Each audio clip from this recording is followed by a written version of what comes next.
नमस्कार, ABC channel में आपका स्वागत है। मैं हूं सचिन श्रीवास्तव और आप मेरे साथ देखेंगे आजमगढ़ से जुड़ी खबरें। आइए नजर डाल लेते हैं आज की खास खबरों पर। खबर के प्रायोजक हैं Dalim sunbeam school, Tiwaripur, Mau road, Azamgarh. Admission open for new session play group 2 class 9। Niswa girls inter college, Paharpur, Azamgarh. Admission open classes nursery to 11th। IIT और नीट की तैयारी। Akash auto agency, Mahindra last mile mobility के अधिकृत dealer, Kartalpur bypass road, Azamgarh. Sarvodaya public school, Harbanshpur, Azamgarh. Admission open classes nursery to 9 and 11। Paradise international school, Hirapatti, Azamgarh. Admission open play group 2 class 9 और lifestyle furniture, बेलानाडी, Azamgarh. Lok Sabha सामान्य निर्वाचन 2024 के दृष्टिगत संवीक्षा के उपरांत जिन प्रत्याशियों के नाम निर्देशन पत्र वैध पाए गए, आज उन प्रत्याशियों को चुनाव चिन्ह आवंटित किया गया है। लोकसभा 69 आजमगढ़ के रिटर्निंग ऑफिसर द्वारा भारतीय जनता पार्टी से दिनेश लाल यादव को चुनाव चिन्ह कमल, समाजवादी पार्टी से धर्मेंद्र यादव को चुनाव चिन्ह साइकिल, बहुजन समाज पार्टी से मशहूद सबीहा अंसारी को चुनाव चिन्ह हाथी, जनराज्य पार्टी से पारस यादव को चुनाव चिन्ह सीटी, निर्दल प्रत्याशी पंकज कुमार यादव को चुनाव चिन्ह गन्ना किसान, निर्दल प्रत्याशी शशिधर को चुनाव चिन्ह बाल्टी, मौलिक अधिकार पार्टी से रविंद्र नाथ शर्मा को चुनाव चिन्ह ऑटो रिक्शा, निर्दल प्रत्याशी विजय कुमार चुनाव चिन्ह आलमारी एवं मून, निवासी समाज पार्टी से महेंद्र नाथ यादव को चुनाव चिन्ह हॉकी और बॉल आवंटित किया गया। इसी के साथ ही 68 लालगंज के रिटर्निंग ऑफिसर द्वारा बहुजन समाज पार्टी से इंदु चौधरी को चुनाव चिन्ह हाथी, भारतीय जनता पार्टी से नीलम सोनकर को चुनाव चिन्ह कमल, समाजवादी पार्टी से दरोगा प्रसाद सरोज को चुनाव चिन्ह साइकिल, निर्दल प्रत्याशी सुष्मिता सरोज को चुनाव चिन्ह एयर कंडीशनर, जनता क्रांति पार्टी राष्ट्रवादी से बलिंदर को चुनाव चिन्ह हॉकी और बॉल, भारतीय कम्युनिस्ट पार्टी से गंगादीन को चुनाव चिन्ह बाल और हसिया एवं बहुजन मुक्ति पार्टी से राम प्यारे को चुनाव चिन्ह चारपाई आवंटित किया गया। भारतीय जनता पार्टी जिलाध्यक्ष आजमगढ़ सदर श्री कृष्ण पाल की उपस्थित में जिला कार्यालय पर उमाशंकर सिंह, जिन्होंने आजमगढ़ लोकसभा से सांसद प्रत्याशी के रूप में नामांकन दाखिल किया था, पर्चा खारिज होने के बाद भाजपा की सदस्यता ग्रहण कर लिया। इसके अलावा सपा छोड़कर अधिवक्ता और समाज सेवियों ने भाजपा की सदस्यता ग्रहण किया। सदस्यता ग्रहण करने वालों में पूर्व राष्ट्रीय सचिव समाजवादी पार्टी अधिवक्ता सभा व पूर्व उपाध्यक्ष दीवानी न्यायालय अभिभाषक संघ एडवोकेट मिर्जा रेहान कैसर के साथ एडवोकेट अकील अहमद, मोहम्मद स्माइल, फिरोज अहमद, दानिश हुसैन, चेतमणि प्रताप गुप्ता, सत्य प्रकाश मिश्रा, राम लखन गुप्ता, तेजमणि बिंद, अशोक कुमार, मनोज यादव, पूर्व ब्लॉक अध्यक्ष प्रेमचंद पाठक, ब्लॉक अध्यक्ष बिलरियागंज सुधाकर पाठक, ख्वाजा शोएब, त्रिलोकी नाथ पांडे, संजय कुमार मौर्य, नोयाल आस्कर, हरिनाराय सिंह, आफ्ताब, रतिभान सिंह, विनोद कुमार पांडे, इत्तेशाम अहमद, विनोद कुमार सिंह, रहमान आजमी, पप्पू सिंह मौजूद रहे। इस अवसर पर जिलाध्यक्ष आजमगढ़ सदर श्री कृष्ण पाल ने सदस्यता ग्रहण करने वालों का स्वागत और अभिनंदन करते हुए कहा कि देश की आजाद के बाद अब तक विरोधियों द्वारा तरह तरह के अफवाह, तरह तरह के झूठ फैलाकर भाजपा के खिलाफ कुछ वर्गों को खड़ा करने का प्रयास किया गया। चाहे अल्पसंख्यक वर्ग हो, पिछड़े वर्ग के लोग हो, अनुसूचित समाज के लोग को लगातार झूठ के आधार पर भड़काने काम विरोधी दलों ने किया है। प्रधानमंत्री नरेंद्र मोदी के नेतृत्व में पिछले 10 वर्षों में भाजपा सरकार की जो भी योजनाएं हैं, निर्णय है, उसमें कभी भी कोई भेदभाव नहीं किया गया। भाजपा जन कल्याण और राष्ट्रहित में काम करती है और अपने काम के आधार पर जनता का विश्वास जीतती है। पूरे देश ने हमारा कार्यकाल देखा है और उसको देखते हुए बड़ी संख्या में लोग भाजपा में शामिल हो रहे हैं। अब की बार 400 पार का हमारा नारा साकार होने जा रहा है। हमारे सांसद दिनेश लाल यादव निरहुआ एक बार फिर से भारी अंतर से चुनाव जीतने जा रहे हैं और मोदी जी के नेतृत्व में तीसरी बार प्रचंड बहुमत की सरकार बनने जा रही है। इस अवसर पर सपा छोड़कर भाजपा में शामिल हुए राष्ट्रीय सचिव समाजवादी पार्टी अधिवक्ता सभा एडवोकेट मिर्जा रेहान कैसर ने कहा कि प्रधानमंत्री नरेंद्र मोदी के कार्यों से प्रभावित होकर आज हमने भाजपा की सदस्यता ग्रहण किया। मोदी जी का नारा है सबका साथ, सबका विकास, सबका विश्वास और सबका प्रयास। प्रधानमंत्री नरेंद्र मोदी के नेतृत्व में सरकार की योजनाओं का लाभ सभी जाति धर्म के जरूरतमंदों को समान रूप से मिला है, कोई भेदभाव नहीं किया गया। मेरे गांव में सैकड़ों मुस्लिम भाइयों को आवास, शौचालय, मुफ्त गैस सिलेंडर का लाभ मिला है। आजादी के बाद पहली बार किसी सरकार ने मुस्लिम समाज को भी सरकार की योजनाओं का लाभ बिना भेदभाव के दिया है।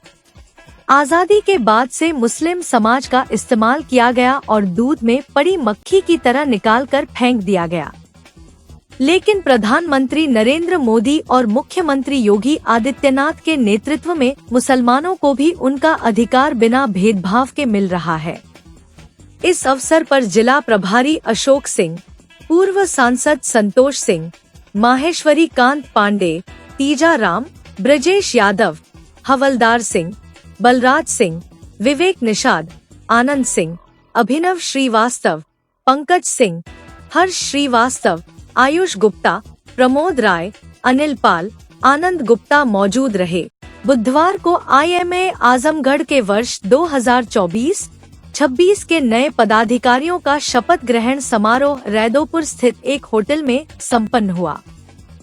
मुख्य अतिथि एवं पूर्व CMO डॉक्टर AK मिश्रा द्वारा डॉक्टर C.K. त्यागी को अध्यक्ष, डॉक्टर नंदलाल यादव को सचिव, डॉक्टर फरहान अहमद को secretary, doctor Mohammad Khalid, doctor Manish Tripathi एवं डॉक्टर मोहम्मद आसिफ को उपाध्यक्ष एवं डॉक्टर रत्नाकर व डॉक्टर विनय प्रकाश सिंह को सहसचिव पद की शपथ दिलाई गई। संस्था के हित में कार्य करते हुए चिकित्सकों की सुरक्षा सुनिश्चित करूंगा। अधिकारी के तौर पे स्वास्थ्य की गरिमा परंपरा के अनुसार उसके आदेशों की सेवा व उत्तम प्राथमिकता देते हुए कर्तव्यों का निर्माण सत्यनिष्ठा, पारदर्शिता, जिम्मेदारी, निष्ठा तथा शिष्टता के ध्यान रखते हुए सुविधाओं को स्वच्छता और लोककारिता मूल्यों के अधीन वचनबद्ध कर ईश्वर के नाम पर सत्यनिष्ठा के साथ शपथ लेता हूँ कि IMA के पदाधिकारी के तौर पर मैं संस्था की गौरवमयी परंपरा के अनुसार इसके आदर्शों और सेवा को उच्चतम प्राथमिकता देते हुए अपने कर्तव्यों के निर्वहन में सत्यनिष्ठा, पारदर्शिता, जवाबदेही, निष्पक्षता तथा शिष्टता का ध्यान रखते हुए संविधान की सर्वोच्चता और लोकतांत्रिक मूल्यों के प्रति वचनबद्ध। अपने उद्बोधन में डॉक्टर AK मिश्रा ने सभी को बधाई दी, साथ ही उन्होंने संगठन को मजबूत बनाने के लिए उपस्थित सभी चिकित्सकों को आपस में मिलजुल कर रहने का आह्वान किया, जिसके बाद तालियों की गड़गड़ाहट से हाल गूंज उठा। शपथ लेने के बाद अध्यक्ष डॉक्टर C.K. त्यागी ने सभी चिकित्सकों को साथ लेकर संगठन को मजबूत बनाने का वादा किया। शपथ के बाद सचिव ने प्रतिमाह कम से कम एक मीटिंग कराने का विश्वास दिलाया। शपथ ग्रहण में शहर के सभी नामचीन डॉक्टर जैसे doctor Javed, doctor Furqan, doctor Swasti Singh, doctor DP Rai, doctor RD Singh, doctor BN Agarwal, doctor R Yadav, doctor Madhulika Tyagi, doctor Vipin Yadav, doctor Archana Massey, doctor Rajni Tripathi व डॉक्टर अमित सिंह सहित अन्य चिकित्सक मौजूद रहे। आज जो हम लोगों ने शपथ ग्रहण समारोह हमारा हुआ है, ये परंपरा के अनुसार हुआ है। आज से हमारा कार्यकाल शुरू हो गया। एक तरह से ये मान लीजिए कि आज से हमारा कार्यकाल प्रॉपरली शुरू हो गया। और मेन पर्पज़ हम IMA का मैं बता देता हूँ कि IMA का मेन पर्पज़ ये है कि हमारे जो डॉक्टर्स हैं, बंधु हैं, उनको समस्याएं ना आए, चाहे वो पब्लिक की तरफ से हों चाहे एडमिनिस्ट्रेशन की तरफ से हो, चाहे सीएमओ ऑफिस की तरफ से हो, उन सब को बीच में डॉक्टर और ऑफिसर्स के बीच में बैठ के उन बातों का सोल्यूशन निकालना। जैसे आजकल का सबसे बड़ा इशू चल रहा है, हॉस्पिटल का रजिस्ट्रेशन नहीं हो पा रहा है, बहुत सारे हॉस्पिटल्स का रजिस्ट्रेशन नहीं हो पा रहा है, तो उसको कैसे सोल्व करना है, ये इस पे हम लोग काम कर रहे हैं। आज हम लोगों का ओथ सेरेमनी था, जिसमें जो है हमारी सारी जो ऑफिस बियरर्स हैं उन सभी लोगों ने ओथ लिया है। चीफ गेस्ट हमारे जो है x CMO doctor Mishra sir थे।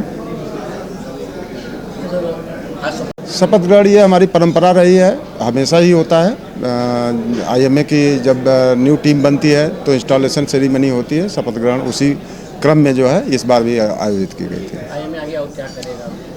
आईएमए आगे जो है बहुत सारी चीज़ें तो वहाँ पे एक्सप्लेन किया गया है, लेकिन ये है कि हमारा जो है प्रशासन से स्पेशली जो है सीएमओ ऑफिस या एसएसपी ऑफिस या डीएम ऑफिस में कोई हमारे डॉक्टर्स को कोई प्रॉब्लम आ रही है, कोई परेशानी आ रही है, तो उससे कम्युनिकेट करके हम उस प्रॉब्लम को सॉल्व करने की कोशिश करेंगे। साथ साथ एक इशूज़ है कि हमारे आईएमए बिल्डिंग के थोड़े से जर्जर स्थिति में है, कोशिश ये होगी कि उसको थोड़ा रिनोवेट किया जाए।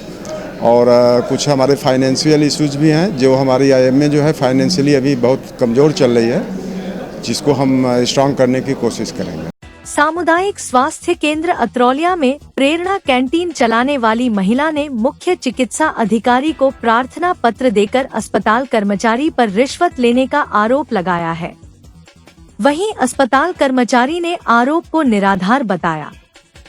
अत्रौलिया थाना क्षेत्र के सेलहरा पट्टी गांव निवासिनी संध्या गौड़ पत्नी रवि गौड़ ने मुख्य चिकित्सा अधिकारी आजमगढ़ को शिकायती पत्र लिखकर सामुदायिक स्वास्थ्य केंद्र अत्रौलिया के कर्मचारी पर गंभीर आरोप लगाया है। महिला का आरोप है कि वह प्राथमिक चिकित्सा केंद्र अत्रौलिया में स्वयं सहायता समूह दीदी कैंप चलाती है। सीएचसी अत्रौलिया में तैनात कर्मचारी शिव कुमार यादव कैंटीन चलाने के एवज में मुझे आए दिन लगभग 1 वर्ष से रिश्वत लेते आ रहे हैं। अभी तक 1,32,000 की रिश्वत ले चुके हैं। 20 मार्च 2024 को भी कर्मचारी शिव कुमार ने पीड़ित से 20,000 रिश्वत लिए, जिसका वीडियो वायरल हो रहा है। पीड़ित महिला का आरोप है कि कर्मचारी शिव कुमार कहते हैं कि इस रकम से सीएससी चिकित्सा अधीक्षक अत्रौलिया को भी हिस्सा जाता है। जब पीड़िता ने रिश्वत देने से मना कर दिया तो शिव कुमार द्वारा कैंटीन को फेंक देने व उच्च अधिकारियों से शिकायत करने पर जान से मरवाने की धमकी दी जा रही है। इस प्रकरण को संज्ञान में लेते हुए भाजपा नेता रमाकांत मिश्रा, क्षेत्रीय संयोजक गोरखपुर क्षेत्र ने मुख्य चिकित्सा अधिकारी आजमगढ़, जिलाधिकारी आजमगढ़, आयुक्त आजमगढ़ मंडल, प्रमुख सचिव उत्तर प्रदेश, सचिव चिकित्सा एवं स्वास्थ्य सेवा को इस मामले में पत्र लिखकर अवगत कराते हुए कार्यवाही की मांग की है। इस संदर्भ में कर्मचारी शिव कुमार ने बताया कि मेरे द्वारा उक्त महिला को जो हमारे यहाँ खाना बनाती है, उनके पास पैसा नहीं था, उनको मेरे द्वारा व्यवस्था चलाने हेतु पैसा दिया गया था। उक्त महिला ने कहा कि जब मेरे अकाउंट में पैसा आ जाएगा तो मैं इसे वापस कर दूंगी। काफी दिनों तक वह पैसा मुझे मांगने पर भी नहीं मिला। वह महिला वही पैसा मुझे वापस की और उसी का फर्जी तरीके से वीडियो क्लिप बनाकर मुझे परेशान किया जा रहा है, जो बिल्कुल तथ्यहीन व निराधार है। आरोप है कि हम जैसे गरीब महिला को सरकार रोजगार दी है और हम सरकारी कैंटीन, अपना सरकारी अस्पताल में कैंटीन चला रहे हैं, जिससे हम अपने बच्चे और परिवार को देते हैं। हम सब विकलांग हैं। ये कब से कैंटीन चलाती हैं? ये कैंटीन 1 साल से चल रहा, 2023 से चल रहा। और ब्लॉक वाले भी राजकुमार सर हमारे सहयोगी हैं, जबकि वो हमें बोले कि विकलांग भी इसको दे दिया जाए, अपना कमाए खाए, तो हमारे लिए भगवान है। और ये परेशान कर रहे हैं, ये सब कौन परेशान कर रहे हैं? ये राजकुमार, ये शिव कुमार यादव। क्या है ये सरकारी? क्या परेशानी है आपको? परेशानी यही, हर महीना पैसा मांगते हैं हमसे, अगर हम नहीं बीच में उधार देते गए, बस हमारी मजबूरी थी, हम उनको दे रहे थे। कितना पैसा दिया? ये कभी 30,000 लेते थे, कभी 20,000, तो कभी 12,000 ऐसे करके दे रहे थे। तो हम जब देने के लिए मना किए तो बोले कि हम तुम्हारे कैंटीन हटवा देंगे और दूसरे को लगवा देंगे। यहाँ का रूल है, ये चला है और चलेगा, आपको देना पड़ेगा। अभी कितना पैसा आपने दिया जिसका ऑडियो वीडियो वायरल हुआ? जी दिए हमें 20,000। 20,000 दिए। कहाँ पे दिया? एक ही वीडियो बना पाए क्योंकि वहाँ पे हमेशा चौकन्ना हो रहते थे, हम नहीं बना पाते थे, लेकिन मौका थे कि एक वीडियो कैसे बना लिए। ये कहाँ पे दिए पैसा आपको? पैसा उनके ऑफिस में जाके दिए। ऑफिस? बोले कि हम इधर उधर नहीं लेंगे, आप हमारे ऑफिस में जाइए।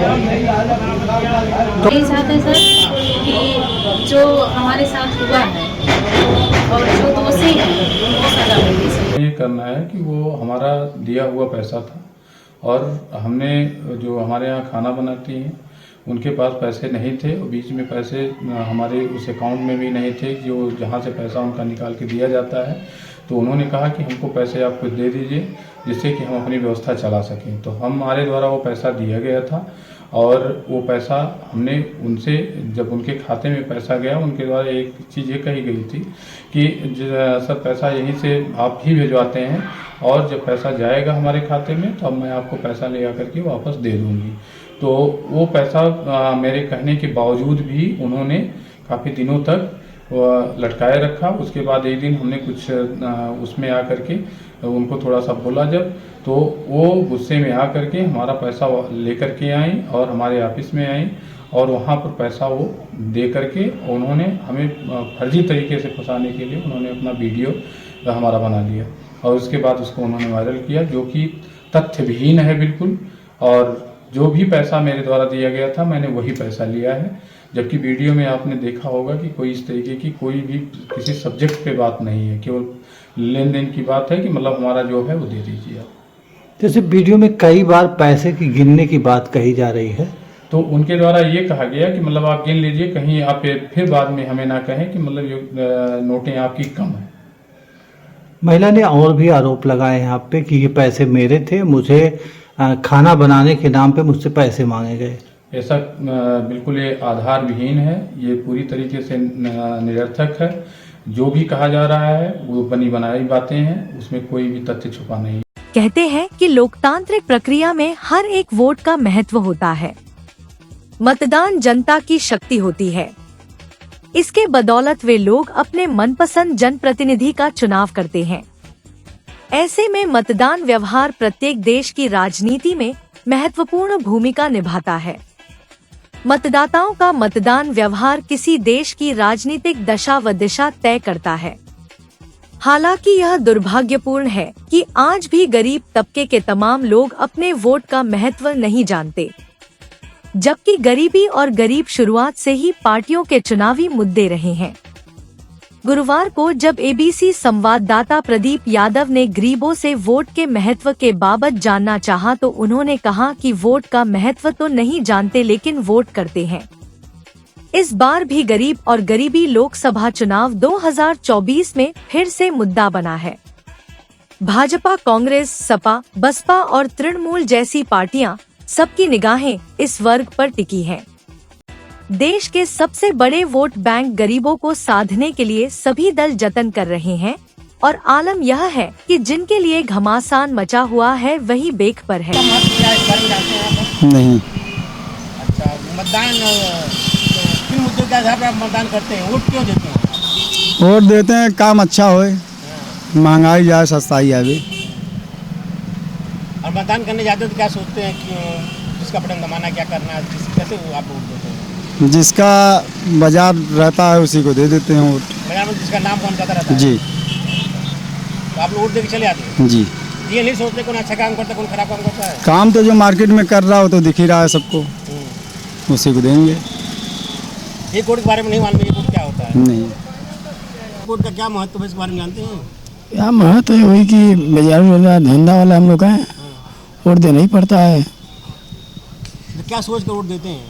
सोच के तो यही वोट देते हैं कि हम लोग जैसे कोई भी काम करे तो उसमें लाभ मिले, मतलब सरकार बढ़िया रहे, बढ़िया काम करे, जो भी रहे अच्छा तरीके से डील करे। वोट का क्या महत्व होता है? एक वोट को ही महत्व है कि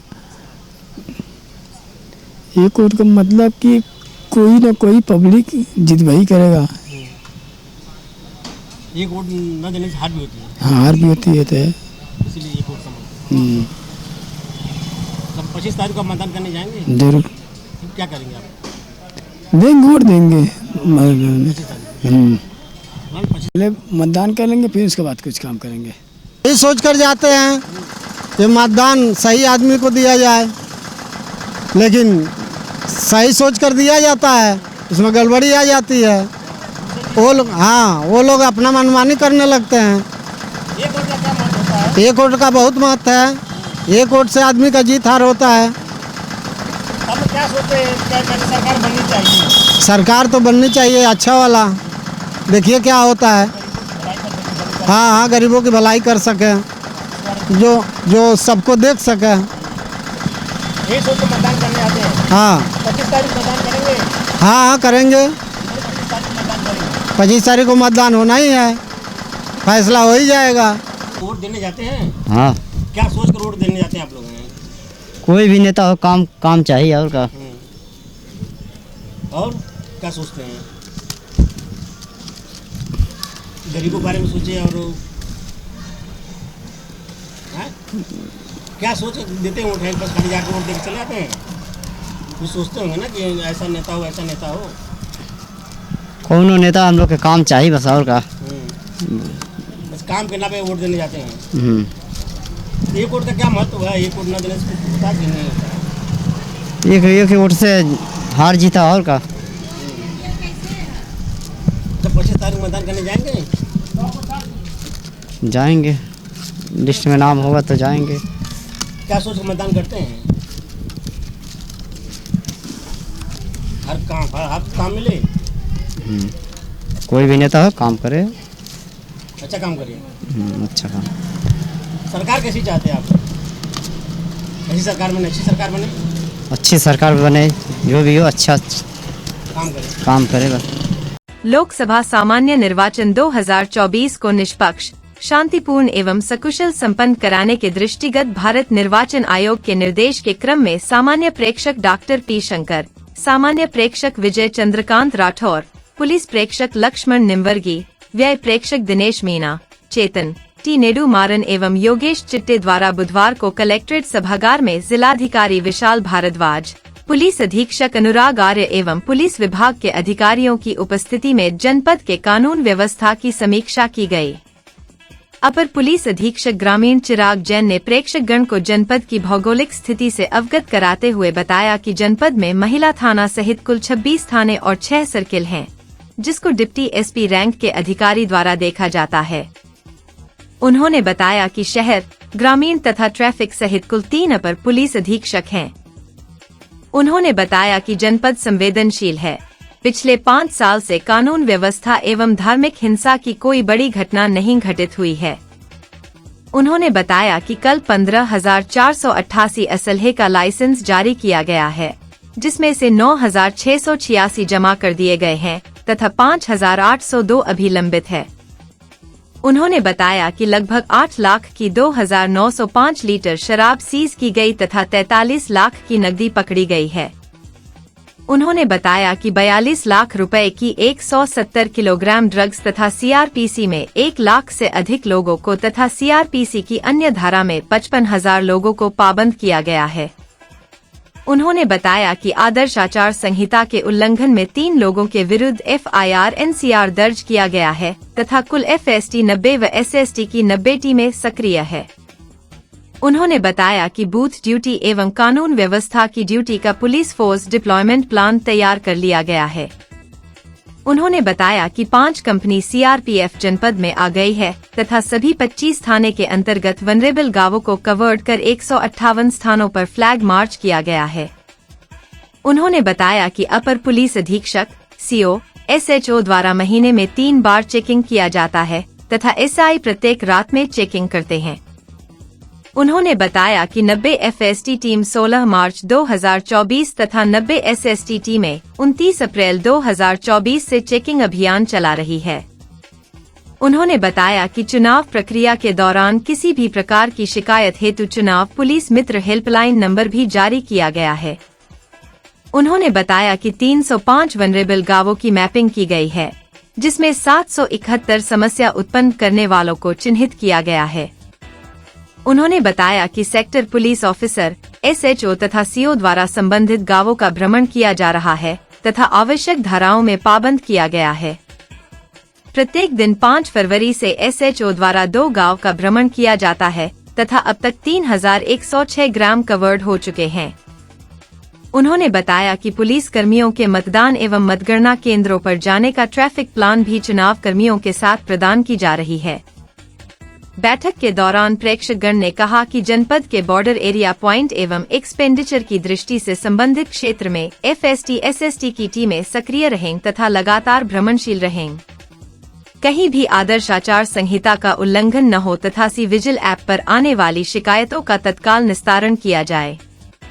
जिलाधिकारी विशाल भारद्वाज ने बताया कि वनरेबल एवं संवेदनशील क्षेत्रों में SDM, पुलिस अधिकारी तथा सेक्टर मजिस्ट्रेट जाकर प्रधानों एवं संभ्रांत नागरिकों से बात कर ऐसे कारकों को CRPC एवं अन्य सुसंगत धाराओं में पाबंद कर रहे हैं। उन्होंने बताया कि भारत निर्वाचन आयोग द्वारा समय समय पर जारी किए जा रहे दिशा निर्देशों का पूर्णतः पालन सुनिश्चित किया जा रहा है। लोकसभा निर्वाचन को जनपद में निर्विघ्न, भयमुक्त, निष्पक्ष एवं शांतिपूर्ण ढंग से संपन्न कराया जाएगा। लोकसभा सामान्य निर्वाचन 2024 को निष्पक्ष एवं सकुशल संपन्न कराने के दृष्टिगत सामान्य प्रेक्षक विजय चंद्रकांत राठौर, व्यय प्रेक्षक योगेश चिट्टे एवं पुलिस प्रेक्षक लक्ष्मण निम्वर्गी द्वारा कलेक्ट्रेट भवन के तृतीय तल पर स्थापित कंट्रोल रूम में control room helpline number 1950, C vigil app, social media, MCMC व ऑफलाइन शिकायतों का निरीक्षण किया गया। प्रेक्षकों द्वारा सी विजिल ऐप पर कितने शिकायतें आई, कितने का निस्तारण किया गया एवं कितनी शिकायतें निर्वाचन से संबंधित थी एवं कितनी शिकायतें अन्य प्रकार की थी आदि के बारे में पूछा गया। उनके द्वारा जानकारी ली गई कि कंट्रोल रूम हेल्पलाइन नंबर 1950 पर कितने शिकायतें आई, कितने का निस्तारण किया तथा इस पर किस प्रकार की शिकायतें आती हैं।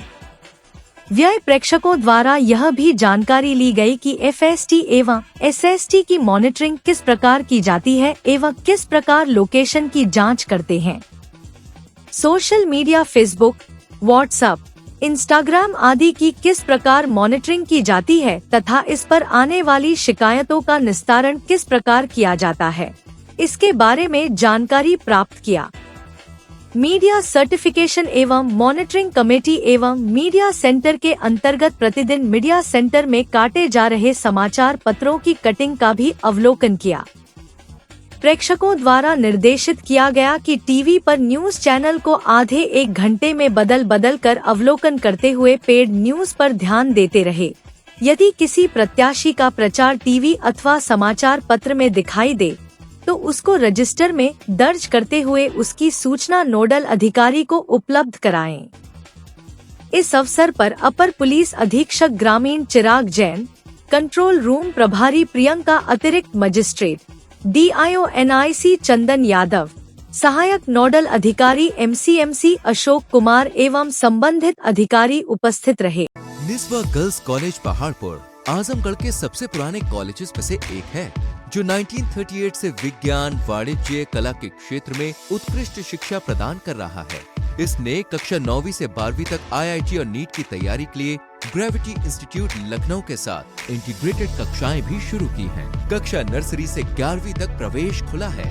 उच्च अनुभव वाले शिक्षकों के साथ उत्कृष्ट शिक्षण पद्धति, पूर्ण सुसज्जित कंप्यूटर लैब, पुस्तकालय और विज्ञान प्रयोगशाला, 24/7 CCTV निगरानी, पावर बैकअप।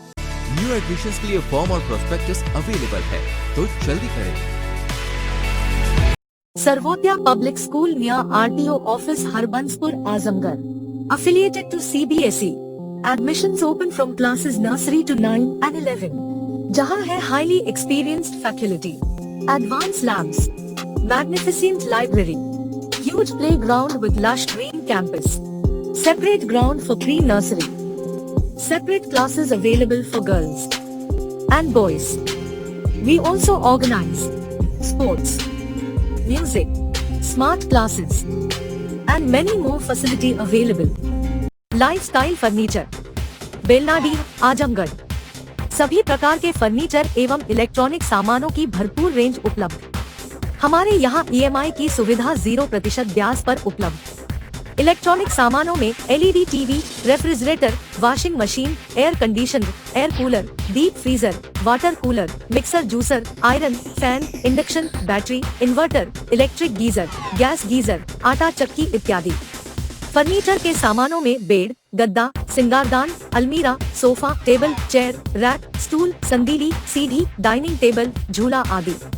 शादी विवाह की हो तैयारी या ऑफिस और घर के लिए सामानों की करनी हो खरीदारी, पहुंचिए lifestyle furniture, Belnadi, Azamgarh. Akash auto agency, Mahindra last mile mobility के अधिकृत dealer, Kartalpur bypass road, Azamgarh. Mahindra 3 wheeler electric passenger वाहन ट्रियो यारी, ट्रियो ऑटो और ट्रियो प्लस। एक बार चार्ज कीजिए और करिए 150 किलोमीटर तक का लंबा सफर। बैटरी पर 5 साल की वारंटी। इलेक्ट्रिक माल वाहक जोर grand PU half. Acid battery में अल्फा सुपर और अल्फा कार्गो वाहन। डीजल माल वाहन महिंद्रा जीतो, डीजल 3 व्हीलर माल वाहन alpha plus loader. Paradise International School, a CBSE board, co-ed English medium school, a place for your lovely kids in your nearby vicinity. Paradise International School focuses on the overall development of a child, academically, psychologically, as well as physically. It focuses on sports activity to bring best out of every child by training their minds and body for competitive environment. Admission open for playgroup to class 9th, CBSE board. Dalim Sunbeam School, Tiwaripur, Mau Road, Azamgarh. Admission open for new session, playgroup to class 9. Special features, smart class available, science, computer lab and library, indoor and outdoor sports facilities, experienced teachers, monitoring with CCTV camera, transport facility. Give your child a quality education. Dalim Sunbeam School, Tiwaripur, Mau Road, Azamgarh.